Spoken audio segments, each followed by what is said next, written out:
Cigarette burns, lash marks, still visible many months on, but there was worse. My head was submerged into the water and they put petrol sprayed polythene bag over my head and made me suffocated. And I was made to lie facing down on a bench. Then they beat me with baton on soles of my feet and sexually abused me and raped me. It was cruel and humiliating.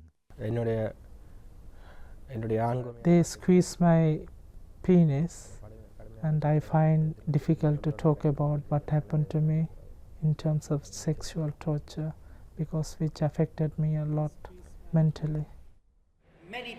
He's not alone. This support group has helped 76 Tamils with English lessons and art therapy who all say they've been tortured in the past 3 years, since Sri Lanka's new government came to power long after the end of the civil war.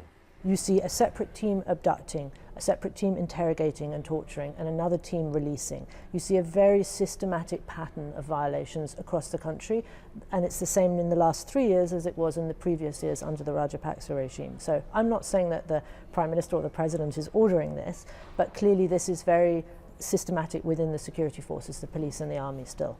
At the Sri Lankan embassy in London, Tamils protest against human rights abuses by the government. Many carry the flag of the LTTE, which itself carried out many abuses during the Civil War. There's clearly distrust between at least parts of the Tamil community in this country and the Sri Lankan authorities.